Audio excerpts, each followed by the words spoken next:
What's up, fam? It's Brian Castrello. So I just watched episode 7 of She-Hulk, The Retreat.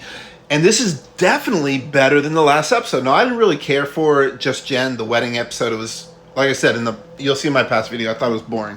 But I did say that it felt like a setup, and we're going to get back to that. So we start this episode, Josh and Jen, they're having these few dates, and they're really getting into each other. He's really, they're smiling, they're enjoying each other, until finally the third date, they end up staying over her place, they have sex, and she wakes up the next morning, he's gone. She sends him a text saying, I can't stop smiling.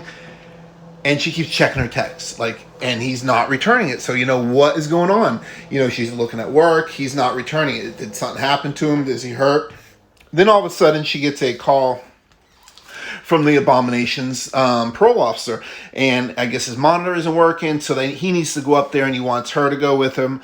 And, so he has protection, obviously. And she gets up there and, fixes his monitor, and everything's cool. He's not being the Abomination. He's not breaking his parole. But then as she's getting ready to leave, and she's also trying to check her phone. There's completely no cellular service there. The guy has no Wi-Fi, nothing.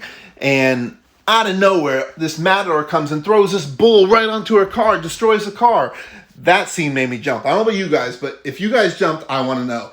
But then, she's looking for, cell service all around his place. And she comes to this little speck of cell service out in this, little building, and it's basically a self-help retreat, and she's got this group of people, a smelly porcupine, the Matador, the bull, a vampire, and then Nick Gomez's character comes back, TWD family member.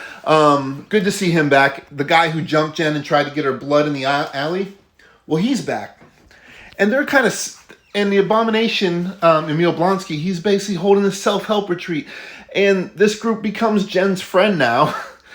And they help her deal with her insecurities, which is kind of cool.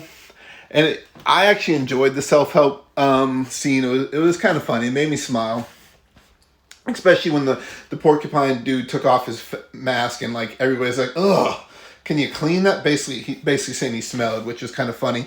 And then let's get back to the heart of it. The main point of this episode, the build-up. We go 3 days back in the past, and we see Josh, and just as I thought, the man was up to no good. And we see after he had sex, he basically put his phone on her phone, copied everything from her phone, and then took a picture. And then we saw the text, and he did get her blood in emoji form. So yeah, he was up to no good. What does this mean going forward? What did you guys think? I like the episode. Did you guys like it? Let me know in the comments.